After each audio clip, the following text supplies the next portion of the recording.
divine action really is bringing together three people from fields different from what we've done before. We've talked about computer science, we've talked about mathematics, we've talked about physics, and now we're talking about people who come from fields connected with biology and neurology. Indeed, I'd like to introduce very quickly the individuals. Father John Shea will lead us off. His background is from ecology and organismal biology. Why did God create mosquitoes? We'll get to the actual things. You've actually read these things, so I'm not going to repeat those. I'm going to introduce Dr. Oliver Putz, who joins us from California. Please, everybody, say hello. We can see you. Unfortunately, he was not able to be here, but he is here. I mean, this is as virtual as you can get. And he is theological anthropology and evolutionary behavioral biology from Santa Clara. Dr. John is from Creighton. And the third speaker will be Dr. Augustine Pamplany, who's religion science and the director of the Institute of Science and Religion, more from a neurobiological perspective. What we're going to do, since we have 2 hours planned for this, is do roughly a half hour for each of the speakers to control as he wishes. And then we'll have as much as a half hour afterwards for discussion among all of us. The speakers have been told they can either speak for a half hour, I'll gong them at 5 minutes before the end of that, or finish earlier than that and take questions on their individual specialty until the end of the half hour. We'll move on to, after John, we'll move on to Oliver, and then finally to Augustine. Good, great. Well, thanks. Let me just start with two caveats. One is when I was in high school, freshman year, I got a D in biology, or I got a D in algebra. And if you would have told me that I was going to be addressing the Clavius Society back then, I don't think I would have believed it. And the second thing is, after I came up with the title first, and then I wrote the paper. And after I wrote the paper, I realized I don't mention mosquitoes once in the entire thing. So we may not get to the answer, but yeah. So welcome. So as Christians, we all believe that God created the world and found it was very good, from Genesis 1:30. Also, we can draw upon St. Ignatius, believing that we can find God in all things, including and maybe especially in God's creation. And then as mathematicians and scientists, theologians, people of reason, we believe that God created through evolution. And we talked about Bill Stager's contribution to that, and various other theologians who have contributed to that. So, and that God continues to create through evolution. So I'm just going to make that assumption. I'm not going to get into any of that. We'll just take that for granted. Okay, so when we look at creation and we see this adorable loris, most of us will readily affirm that the goodness and beauty of God's creation. When we learn of its endangered status, many of us will open up our wallets, write letters to our political leaders, and advocate for its protection. But what about this endangered species? The three-horned, warty-back freshwater mussel.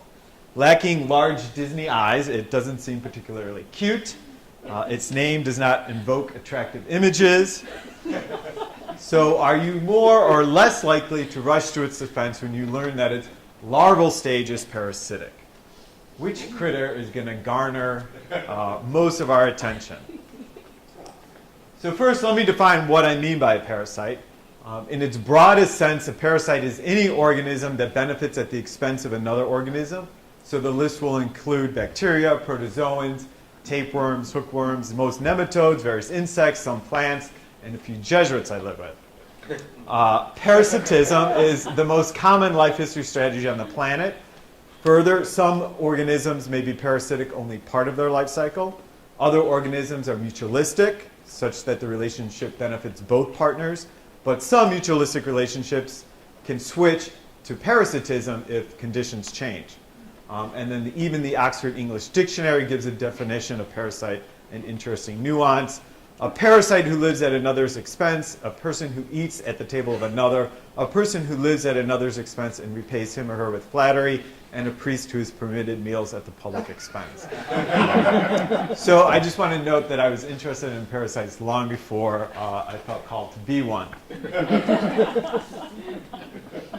So parasites, as you all know, cause a tremendous amount of suffering. This chart provides some statistics on the mortality and morbidity of selected infectious diseases, including what's called the disability-adjusted life years, the DALYs here. This calculates the years of healthy life lost due to disability, sickness, or premature mortality. And this list only includes what humans suffer from parasites. Almost every single species on Earth has at least one, often more, parasites associated with it. As the most common life history strategy on the planet, parasitism results in untold suffering among humans. Darwin recognized this kind of suffering when writing to Asa Gray in 1860, and he speculated on the character of God who could create a parasitic ichneumon wasp that requires a live insect host to lay in or on their eggs, which hatch into larvae that consume the living host until it dies. Quote, "With respect to the theological view of the question, this is always painful to me. I am bewildered. I had no intention to write atheistically, but I own that I cannot see, as plainly as others do, and as I should wish to do, evidence of design and beneficence on all sides of us. There seems to me too much misery in the world. I cannot persuade myself that a beneficent and omnipotent God would have designedly created the ichneumonidae with the express intention of their feeding within the living bodies of caterpillars, or that a cat should play with mice." Darwin points to the problem of evil in a world created by a supposedly good and all-powerful God. Known as theodicy, this problem has occupied theologians for centuries. However, these theologians have focused mostly on natural evil, which asks why natural entities such as earthquakes, hurricanes, snakes, etc., result in human suffering or death. A relatively new issue and more relevant for Darwin is what I'm calling evolutionary evil, and can be defined as the suffering and death that occurs to non-humans by non-human entities or processes. Non-humans can include animals, plants, as well as rocks and planets. Processes that result in suffering and death include disease, decay, combustion, and entropy. I consider suffering, pain, destruction, and death as evils in the sense of Aquinas, who described evil as a lack of good. So when an animal is parasitized or predated upon, it experiences an evil in the sense that it lacks health or life. The same logic applies to a plant eaten by a herbivore. Likewise, a supernova star ceases to exist, and so the universe experiences an evil in its lack of existence. If God created the ichneumon wasp to be parasitic, and it acts according to its nature and does God's will by laying its eggs in a living insect host, then how can the wasp do or be evil? Theologians must develop a theology of non-humans and cannot dismiss evolutionary evil as unimportant. Evolutionary biologists and other scientists, confronted with a nature depicted as ruthless, violent, and uncaring, often question and reject the God of Christianity, who allows such evolutionary evil. And as humanity suffers from the consequences of global climate change, namely an increase in natural disasters such as floods, droughts, hurricanes, and blizzards, the question of theodicy rears its ugly head. Finally, the protection of endangered species has increased our awareness and concern for non-humans. So starting from the perspective of parasites, I offer several non-competing ways to think about evolutionary evil. I conclude that 1, parasites actually are good and beautiful. 2, the evolution of parasites results from a God who allows creation's freedom. 3, parasites and all of creation will experience redemption. 4, parasites may provide moral lessons for Christians. 5, the host-parasite relationship may serve as another way to model God. And 6, parasites challenge the Christian to respond to the sick and dying with love. I've already raised the problem of evil, or the evil or ugly parasite. But what if parasites actually are good and beautiful? We all know how interdependent we are upon a large external ecosystem for basic needs like food, water, and oxygen. But each one of us also depends upon our own internal microscopic ecosystem of bacteria and parasites. Our guts contain thousands of species of bacteria, all interacting with each other and with our bodies, aiding digestion, influencing our appetites, and helping us resist disease. Other studies are showing how parasites have shaped our behaviors and psychologies over evolutionary time. In other words, parasites are an integral part of who we are and how we behave as human beings. To the extent that we are good, then parasites are good. And once we learn the stories of parasites, we can better appreciate their beauty. Consider again our friend the three-horned wartyback and its other freshwater mussel relatives.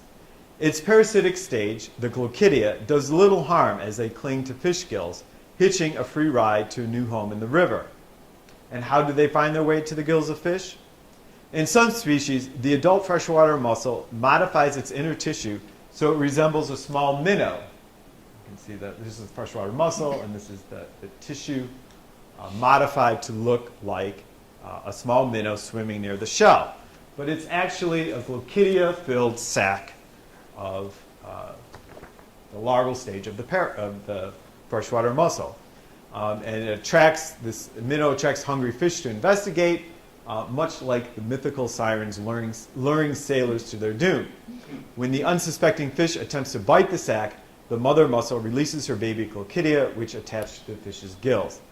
This intricate and beautiful life cycle requires a delicate balance in nature and has existed for millions of years. Parasites may also be the consequence of a God who created a world that respects the freedom of its creatures. The suffering and death parasites cause is intrinsic to sentient life. Theologian Niels Gregerson cites the German biologist Rupert Riedel to show how evil is intrinsic in nature. Quote, "It was first with multicellularity that death came into the world, first with the nervous system that pain came into the world, and first with consciousness that anxiety came into the world. Sentient beings must pay the price of death, pain, and suffering to exist in this world. Further, the universe must exist with this suffering because it is required to allow humans to evolve the capacity to know and freely choose to love God. Love does not coerce, and neither does God." John Haught reasons, quote, "The only kind of universe compatible with a God who loves and who therefore wills the independence of the creation is one in which contingency is an essential ingredient. And to living, finite beings, this contingency can only entail that, along with the thrill of being alive, there will also exist the possibility of suffering and eventual perishing." Biologist Kenneth Miller at Brown agrees when he describes how God made a world that allows humans to freely choose God by devising a world that would make knowledge, love, and service meaningful. By choosing evolution as God's way to fashion the living world, God emphasized our material nature and our unity with other forms of life. In other words, just as human evil is explained by God's respect for human free will, so too, in an analogous way, can evolutionary evil. However, even if suffering must be linked to life in a world that respects freedom, this fact provides little hope for the Christian believer. To find this hope, the Christian must turn to the resurrection promised by Christ. But does this redemption extend to all of creation? Gregerson first coined deep incarnation in 2001 when he described the incarnation of God in Christ as, quote, "an incarnation into the very tissue of biological existence and system of nature."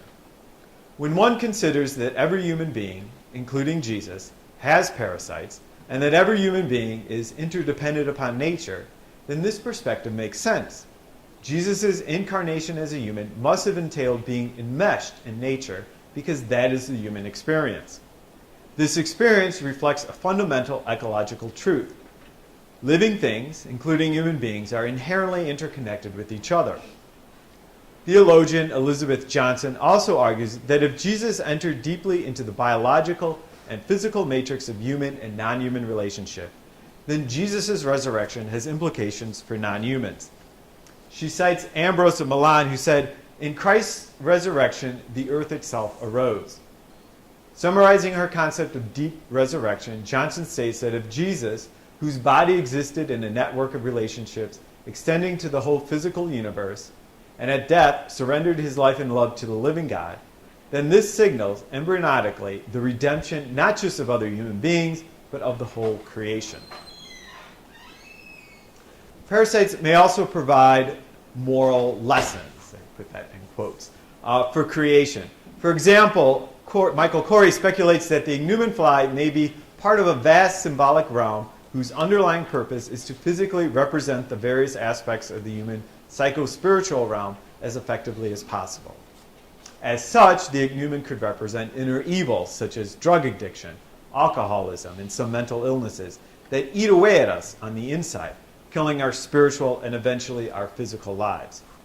Further, finding the good and beautiful in parasite trains us to find the good and beautiful in people, especially the poor and marginalized.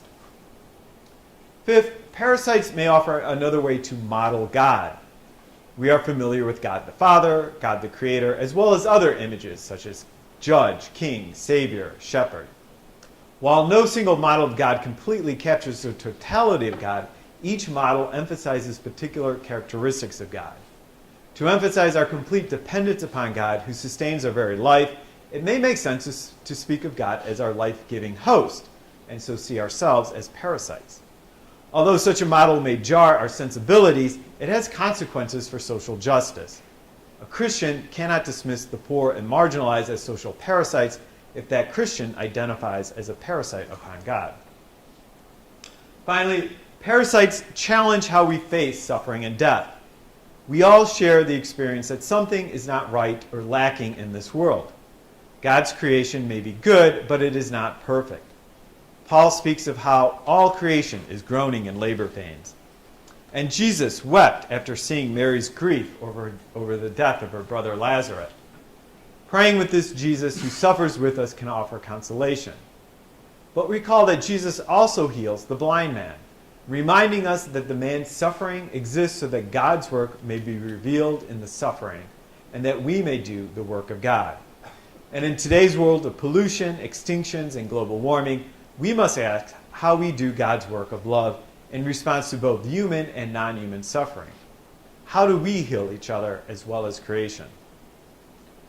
So in summary, evolutionary evil, long neglected by most theologians, requires theological reflection, especially in light of advances in evolutionary biology, the rise of natural disasters due to global climate change, the destruction of our environment, and a greater concern for the welfare of non-humans. So I suggest 6 starting points from the perspective of parasites and offer 6 non-competing ways to think about evolutionary evil. And I welcome at this time any questions that you may have.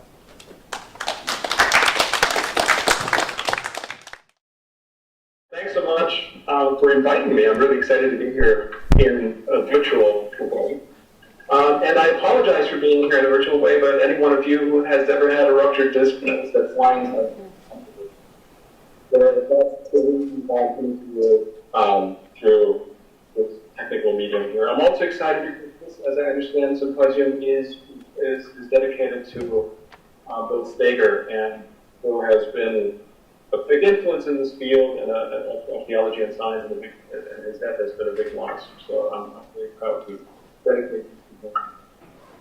What I would like to do today is basically talk about divine action and how we can think about divine action as evolutionary biologists and in evolutionary biology. So, slightly provocative question here: is there room for divine action in evolutionary biology? Well, biologists would say no, obviously.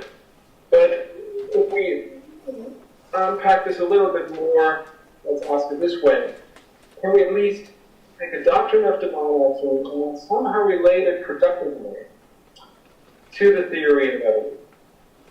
That would be at least for those who are scientists or accept the science of evolution, and who are believers.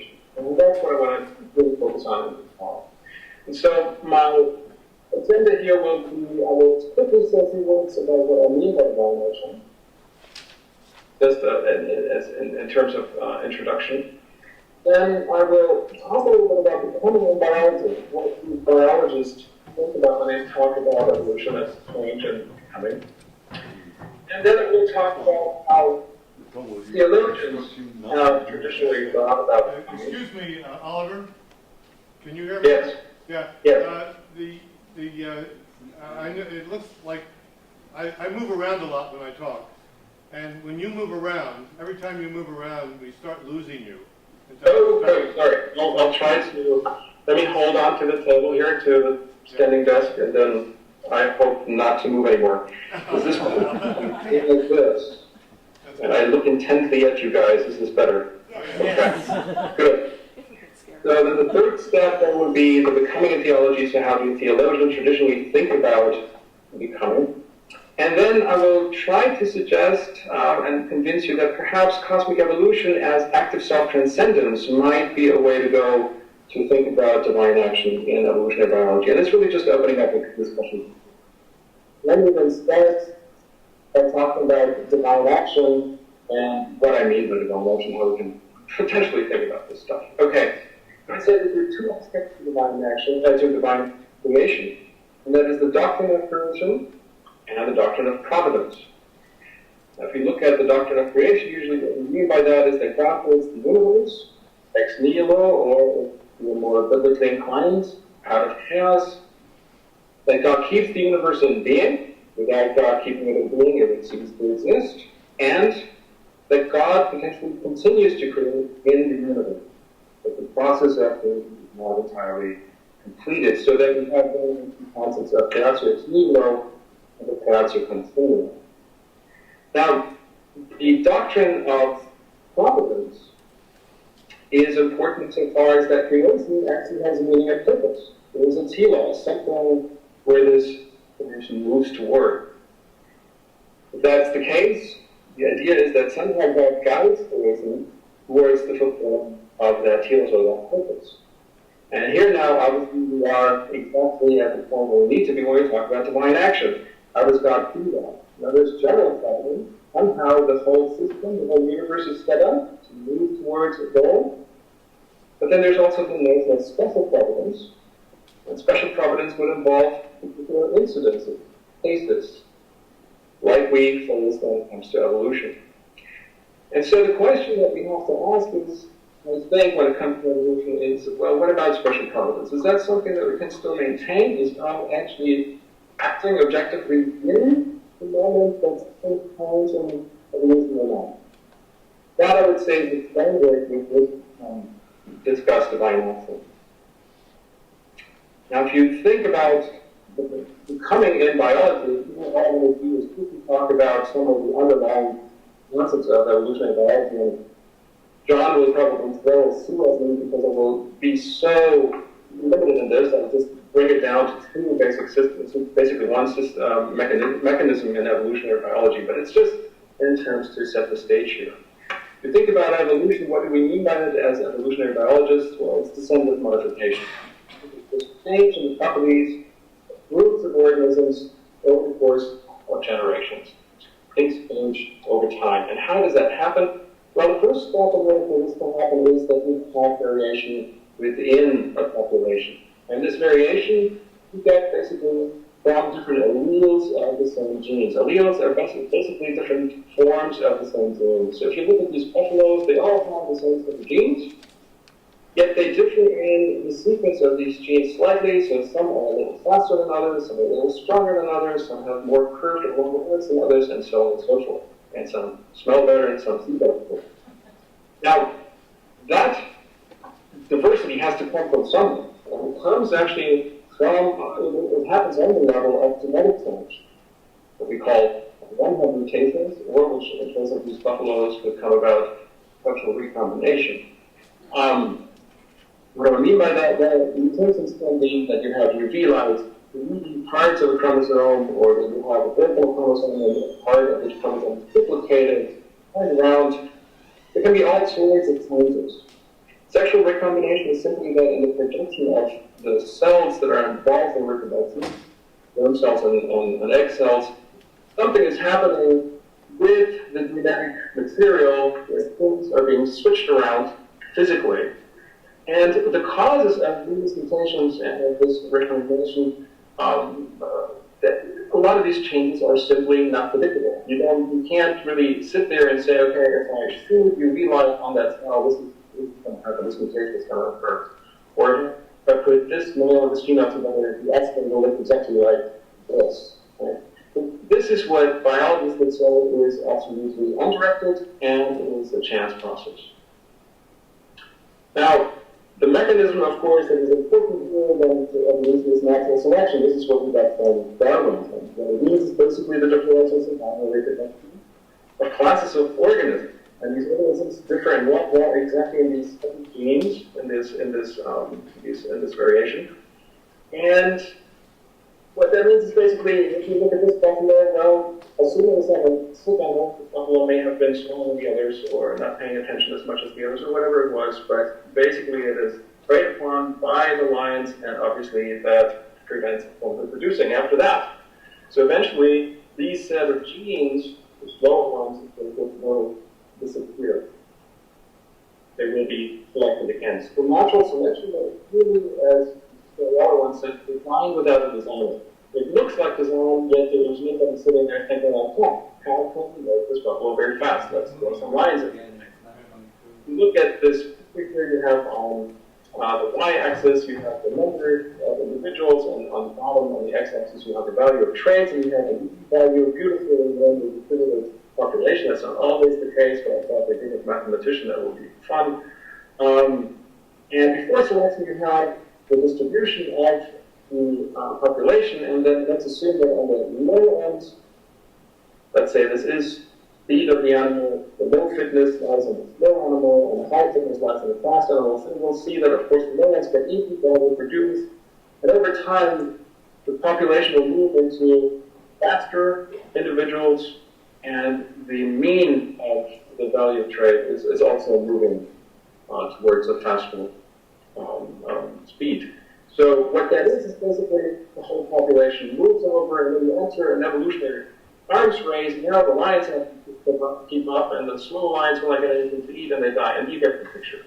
And of course, this. We're losing you again a bit, Oliver.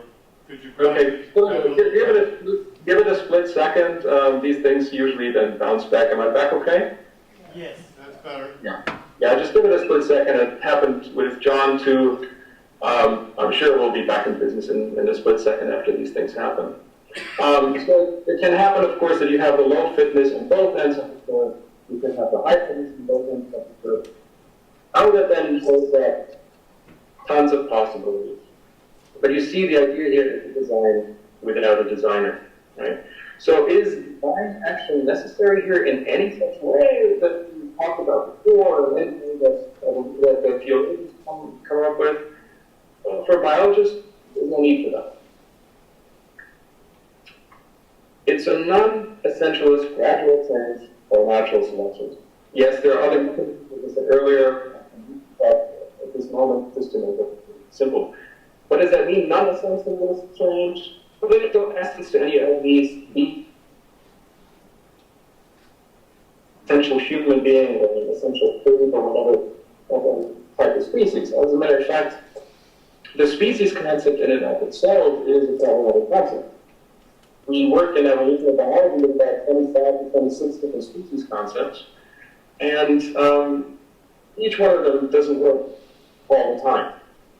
So what a species is really actually a problem. There's a big discussion in evolutionary biology today whether a species is actually an ontological or an epistemological category.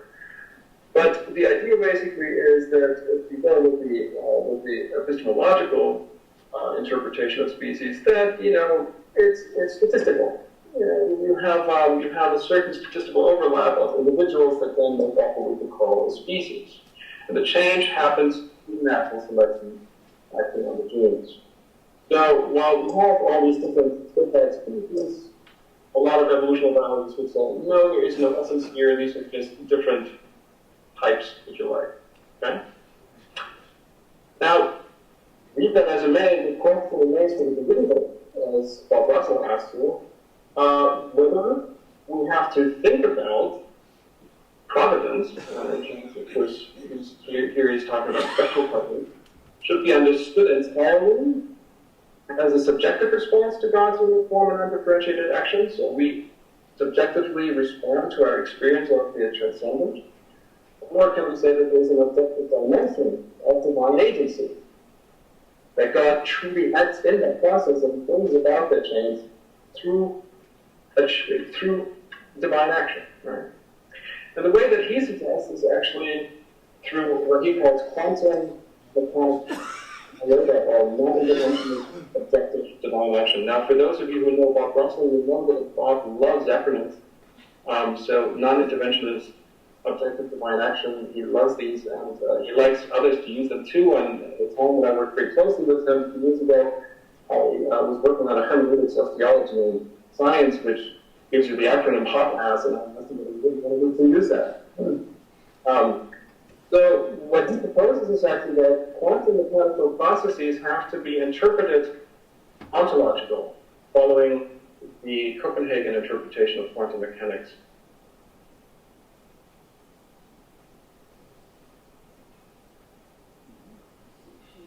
What the momentum and the position of an elementary particle would be in, say, a period. On the very bottom level of natural events, nature is not stochastic, but statistical. And so what Bob suggests is that God could have in those quantum mechanical events, which are, scientifically speaking, unpredictable, and therefore ontologically open. So God would actually affect the outcome of a quantum event, the collapse of the wave function, and thereby, for example, shape certain genetic mutations. So as scientists, we can look at this however long we want, we will never figure out how that happens or predict it. But it is because it's ontologically open. But for God, this would be a point of entry where God could act. And then, of course, that would affect overall evolutionary processes. That's his particular approach, and this has all sorts of problems. Of course, a big one is the one that also that already John talked about, and that is theodicy. Not all genetics are necessarily mutations that give you a beautiful shark. They might also give you cancer or something else. Right. So now we shift gears once more and come to how theologians think about becoming, and here I focus primarily on harmonization as an example. How can theologians talk about evolution? And from Catholic perspective, of course, an important starting point to engage this question was Martin Demeritz in 1950, where Pius XII suggested that it's okay to talk about evolutionary biology in as far as it inquires into the origin of the human body as coming from pre-existing and living matter. So we have a body that evolves by means of mathematicians and so forth. And as far as the soul is concerned, Catholic faith obliges us to hold that that is immediately created by God, so that is somehow injected into the human being at the moment of conception. Now, back in the day, a lot of theologians thought that that was a form of substance dualism. And I think they're absolutely right, I think. So it's problematic because substance dualism has problems, obviously. What is at work here is, of course, a holistic theory of being. Where being is what signifies the essence of the thing, right? If I look at water on my table, or I look at water in my cup, I can abstract that both are the same thing, that both can water and have the same essence. And what Thomas is doing is really appropriating from Christian perspective an Aristotelian theory of being. And so essence is called up as something that all natures, that is common to all those natures to which certain beings can be placed in general in species, right? So if you look around the room, you will see different beings, different organisms, and you can actually say, well, they all have the essence of human beings. Now, he calls this the substantial form, or the form. That's straight Aristotelian. Now, from a perspective of Aristotle, how do you open? First thing you have to have is the primary matter, which is a metaphysical concept of the possibility of being, which has to be actualized. Until it is not actualized, it is potential. What actualizes it in once that happens together, you actually have a being. So if I have any type of being, if you theoretically, metaphysically dissected apart, you get the former and the material prima, but of course, the actuality represents the form. And so, what is coming from God then in the process of evolution? Well, you have the body that evolves, yes, it has a substantial form, but it evolves by processes of evolution until we get to the human being, and there then is the injection of a particular substantial form as a soul, which is different according to Thomas from all the other substantial forms. The soul is rational, it can survive the death of the body, and so forth. You're all familiar with that. That was the traditional view from a Thomistic Aristotelian perspective of envisioning how change could come about. But again, the problem is that it is realistic and limited. The underlying question that comes up for the purpose of the talk is, of course, well, how does God do that? How does God act to bring about this substantial change to a new being? And classically, Thomas and others have answered this with the primary use of secondary causation. According to this, basically, God is the primary transcendent cause that brings about things, and within nature, things can unfold in secondary causes, which are efficient causes, we speak in Aristotelian terms, which is basically the stuff that we as scientists study. Right, so from that perspective, that is how change can occur. The problem with that is that we still don't know exactly how that works, how we have to imagine that, and it still seems to allow for this dualistic approach that Pius suggested. I think that Clarana's proposal of an evolutionist of active self-transcendence can get us grounded. It can help us to negotiate that a little better, maintain some of the ideas, for example, in essentialism, something like the substantive form, though it also allows us to get around the problem, I believe, of the dualism. What Rana did was basically say, look, this is not a dualist perspective, this is not a monist perspective, strictly speaking, but it is a dual aspect monism. What he means by that is basically, or what I mean by that, to say, is basically that the first premise of the whole project is that matter and spirit are always unity and difference in difference in unity. Matter and spirit are never found separate from each other. In other words, you have, even in an elementary particle, elements of spirit, though that spirit is not self-conscious. The spirit, however, is moving, the spirit matter, reality is moving towards greater being, which is eventually the evolution or the emergence of self-consciousness of the self. So matter and spirit have their origin in God, and are not disparate, they're parts of the same thing. And that somehow evolves into self-conscious beings. How could that work? Well, this is now what follows as basically a Romanian idea of a primary secondary causation compact a little bit through this idea of active self-transcendence. First, he uses the eductio potentia materia principle he takes from 17th century Jesuit, Jesuit theologians. And the idea is basically, once again, you have a being, and in that being, of course, contained, if you like, or present is the potential for a new being. Right? How is that new being brought about? How is it actualized? And here the idea is through efficient causation. It's external and internal causes, efficient causes that bring about the new being.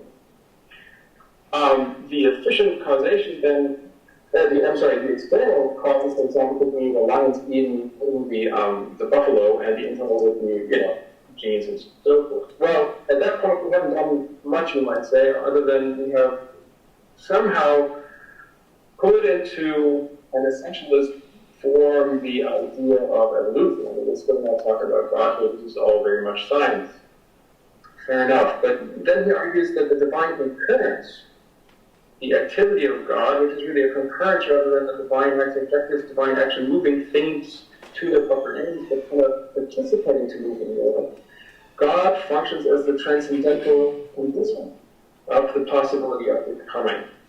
In other words, you can view this, the image that you use as such. You have a boat on a river, and on the transcendental side of the river is God holding the rope, and on the non-transcendental side, on the creation side, is the efficient causes holding ropes, and they move things along in the same direction. Are we good? Hello? Is there a problem?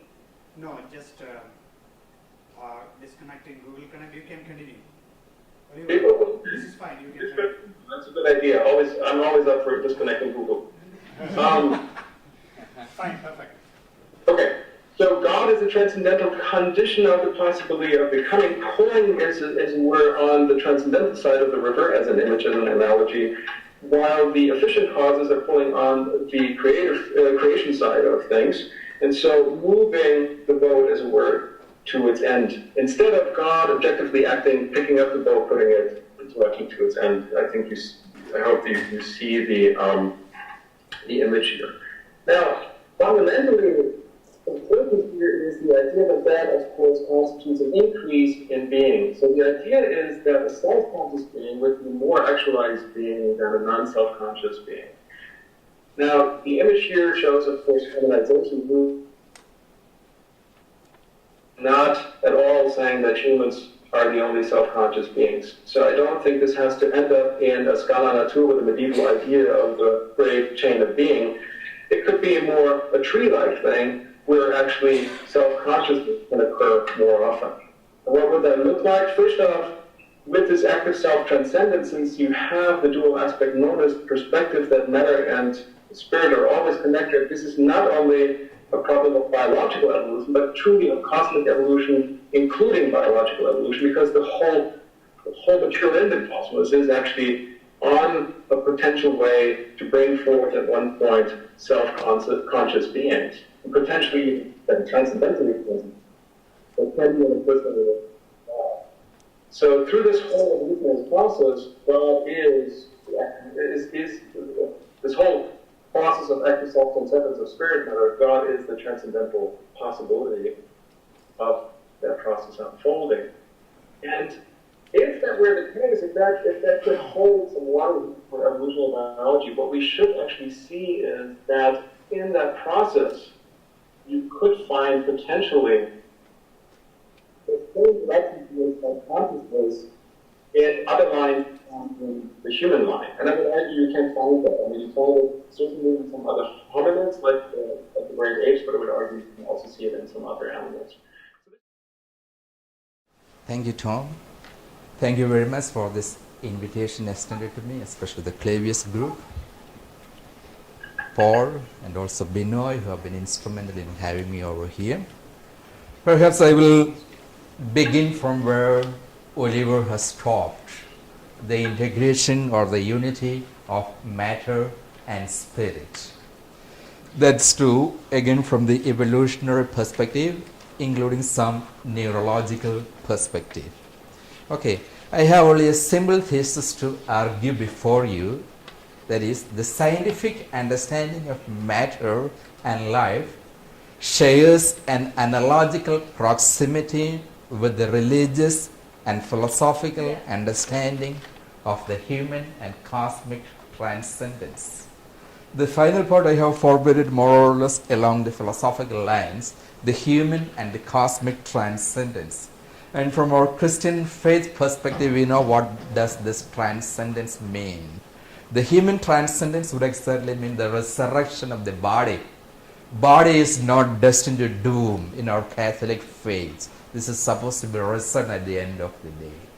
So do we have something to argue for that from the perspective of the neurology and the evolutionary biology? And also cosmic transcendence. Our friend John has been speaking that even parasites will have redemption. They also will be redeemed. That also constitutes part of my argument also, the cosmic transcendence. Later on I will come to the Pauline theology exclusively arguing on this point.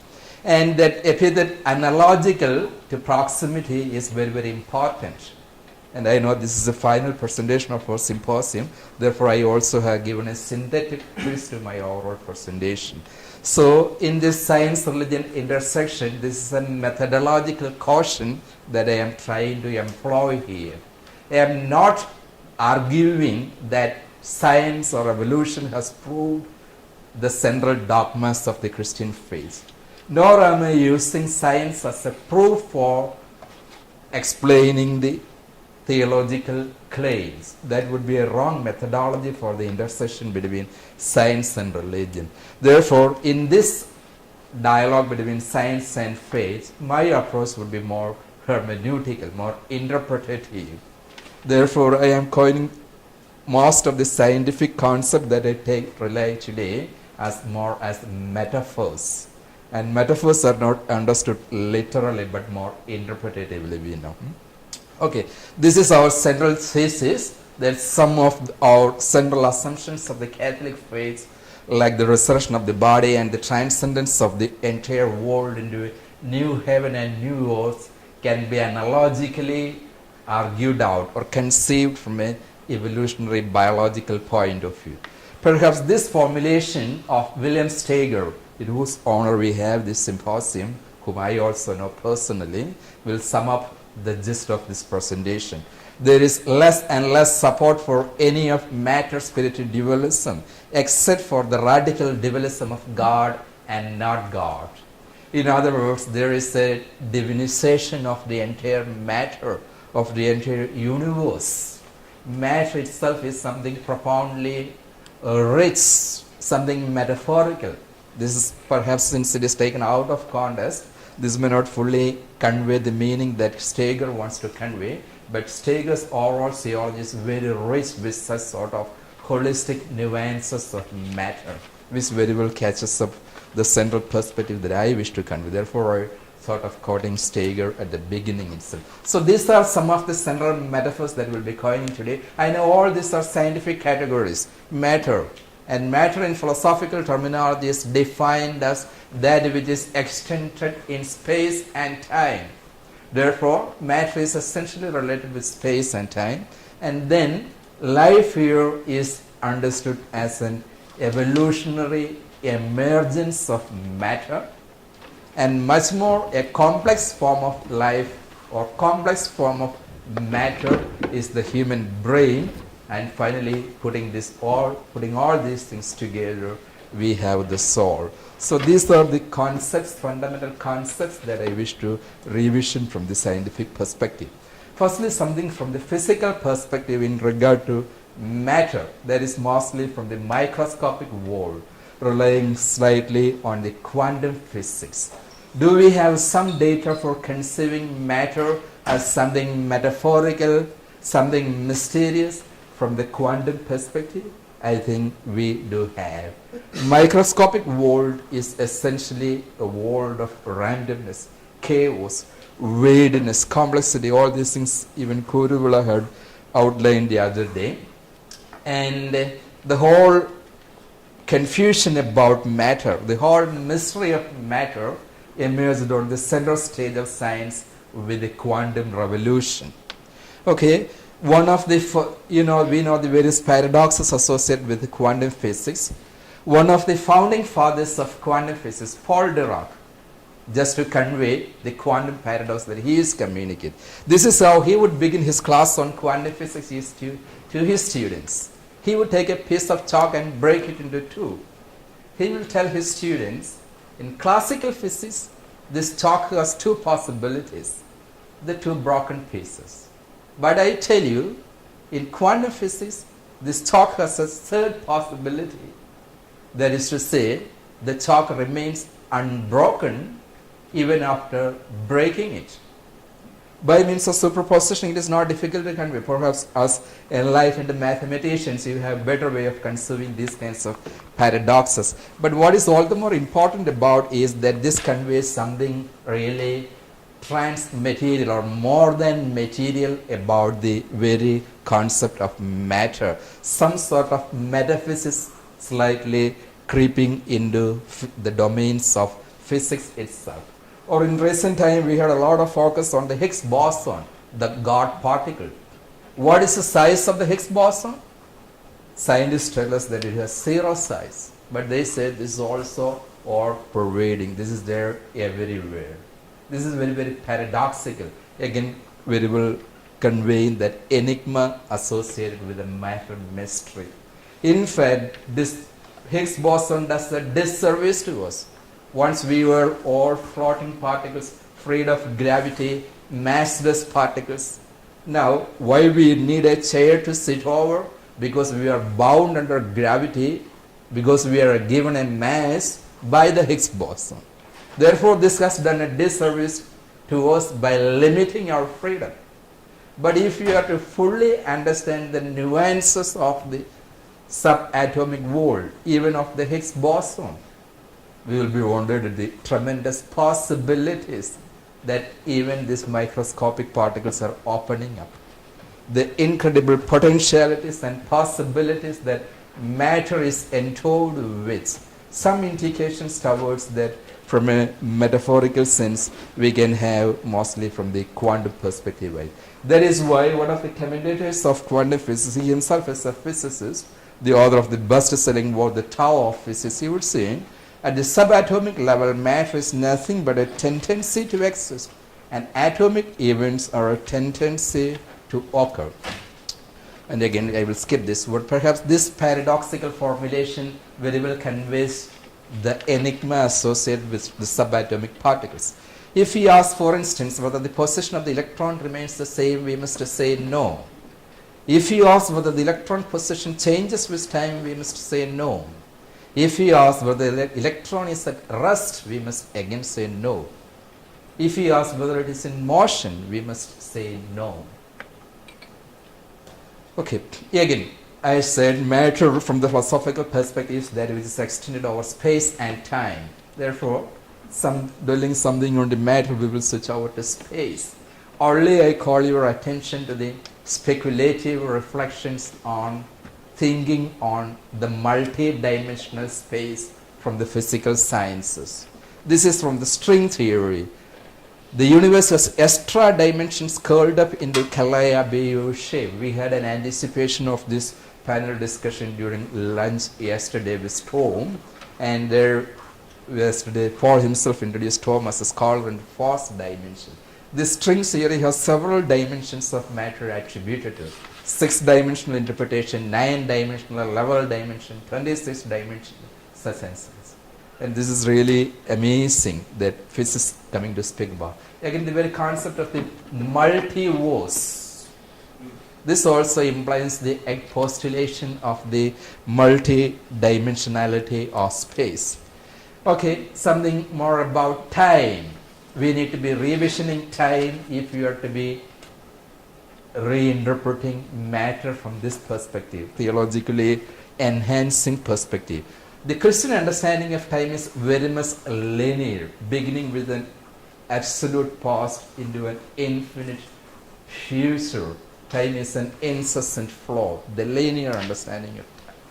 But from the perspective of the physicists today, this is not the only way that the time can be running or flowing.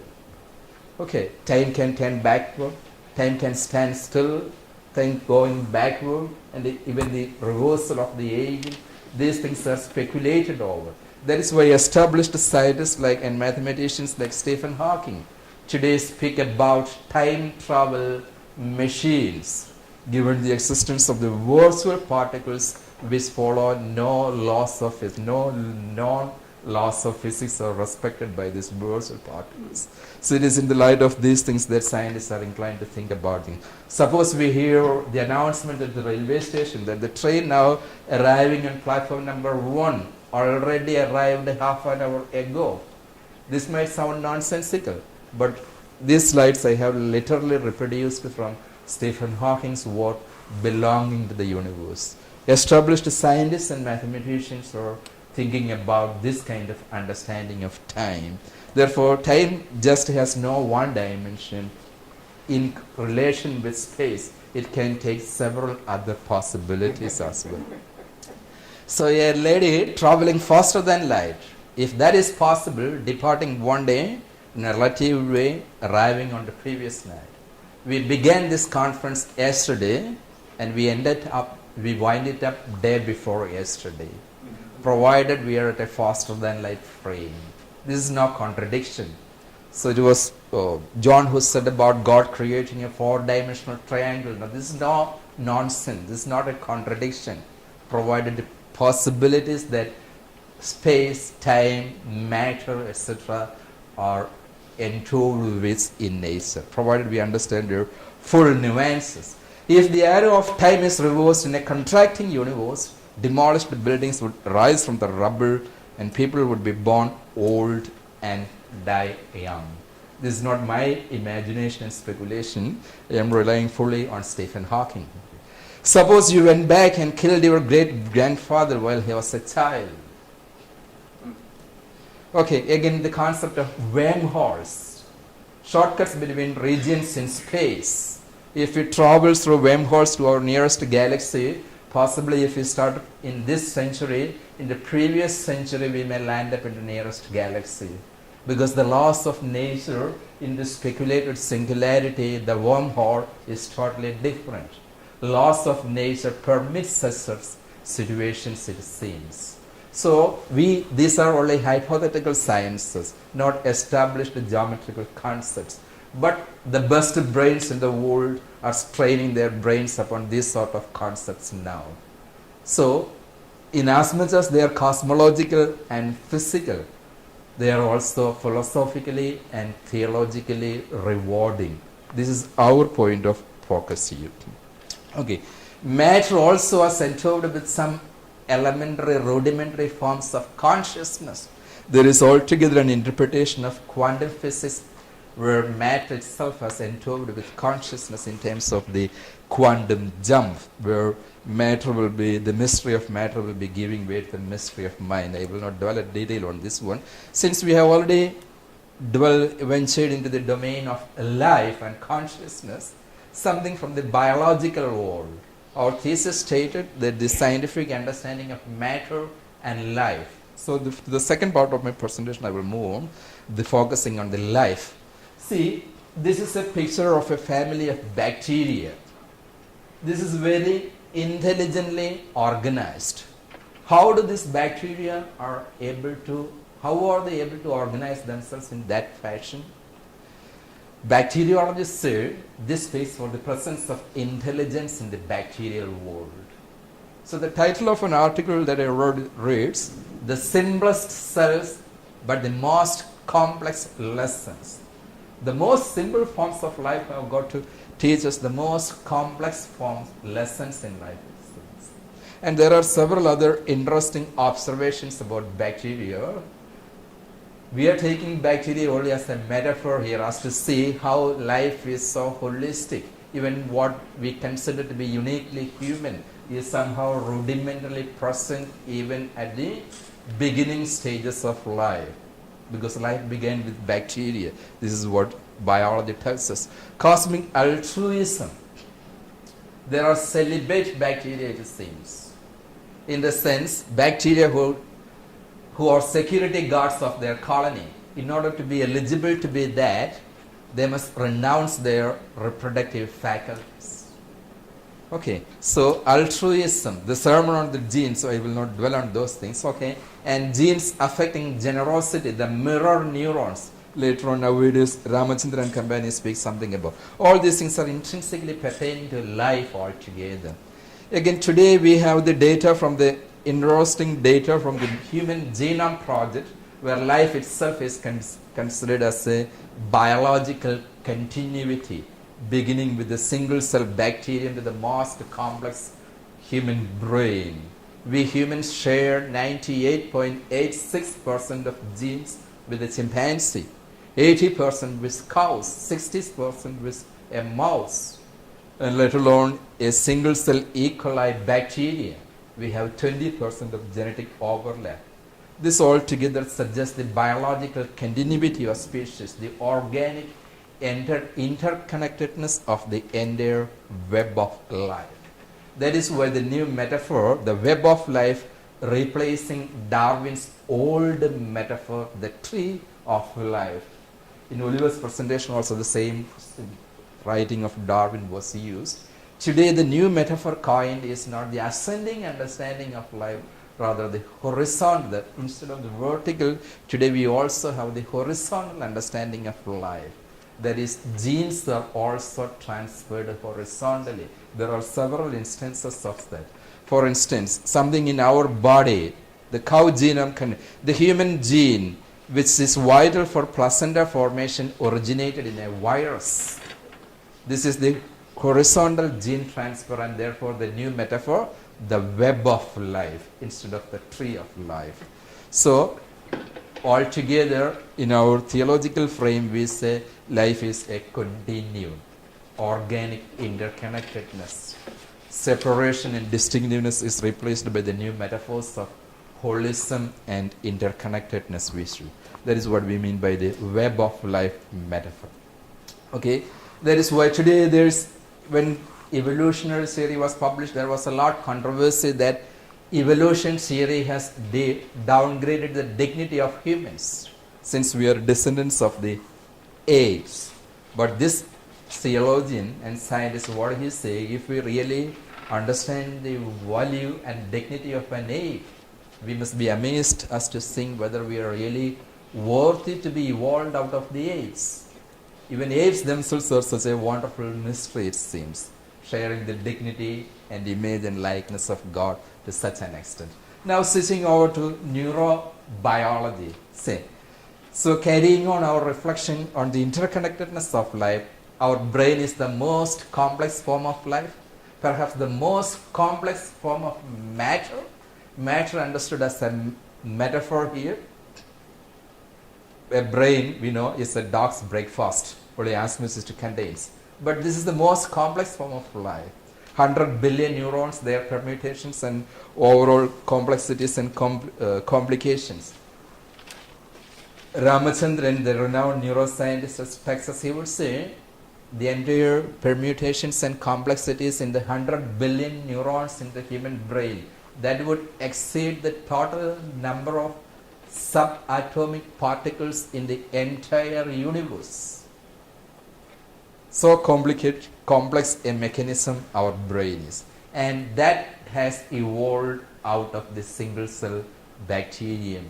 It has its origin there too, we should say. So this is the complexity of the brain that we. So in what is important, this is the yesterday we had some discussion on the so perhaps for want of time I will skip this point. See, I am taking only one new metaphor from the brain sciences, that is the neuro-religion or the neurotheology. That is to say, at this most advanced level of life, this most complex form of matter, our brain has become a sort of praying brain. So this is the title of the Newsweek magazine published a couple of years ago, how we are wired for spirituality. The idea of God also is somehow embedded in our genes, in our neurons. Spirituality is not something that is transcendently given to us, but evolving out of the complex networking within the brain itself. Our brain is programmed to understand and interpret God. Therefore, spirituality is not something brought down from heaven altogether. There is almost every week there is a new work that is published in neuro-religion today. So how are we to appropriate this idea of the praying brain? What the methodology that persons like Eugene Aquile, Carol Albright, V.S. Ramachandran, what they do, they scan the brains of persons like the Buddhist monks and the Franciscan nuns who are well versed in meditation, and the brain scans show what is going on in the brain when we are in the act of prayer or meditation. That suggests a lot about our spirituality and the various regions responsible for the various spiritual states of experience. Okay, and how we are going to what is the importance of this neuro-religion for our kind of reflection? We understand neuro-religion again here as a metaphor, the praying brain or the praying matter, even the so-called spirituality that is unique to us humans is something that has evolutionarily evolved. That is our claim. This puts even the spiritual properties of the humans within an evolutionary matrix. That is why the idea of the biological continuity of species and the transmaterial or the metaphysical possibilities or the spiritual nature of matter as is encountered in the physical sciences and in the biological sciences is celebrated further in the neuroscience as well, in neuro-religion. And this is very much in consonance with the mainstream theology. Of course, with Hellenistic theology, in Catholic theology also we have this spirit-matter distinction. This dualism crept in Catholic Christian theology under the influence of the Greek thought. But in the original Hebrew biblical vision, there is no such dualism existing. Theologically also, this idea of the interconnectedness or the complementarity of the spirit and the matter stands here. That is why the same word nephesh and basar are used for referring to both body and soul, or spirit and matter. So this is the original biblical vision actually. Therefore, if you're justified in taking recourse to science in this regard, science helps us rediscover the pristine beauty of the Christian theology also, what we have lost in the process of our evolution under the influence of the Western metaphysics. So revisiting Steger again, there is less and less support for any of matter-spirit dualism except for the radical dualism of God and not God.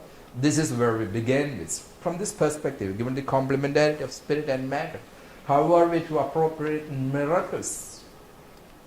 Are they really miracles? Are they a violation of the laws of nature? I am inclined to think that even miracles are inbuilt in the laws of nature, in the unknown laws of nature. It's not necessarily a violation of the law of nature. This is the actualization and realization of a law of nature hitherto unknown to us, because the possibilities that nature is endowed with is enormous. Our thinking is linear, our perceptions are limited, and our knowledge also is all the more limited, and something that is incompatible with the given frame of knowledge we consider as an exception and miracles. Therefore, our overall claim would be that the distinction between the natural and the supernatural is getting blurred slowly.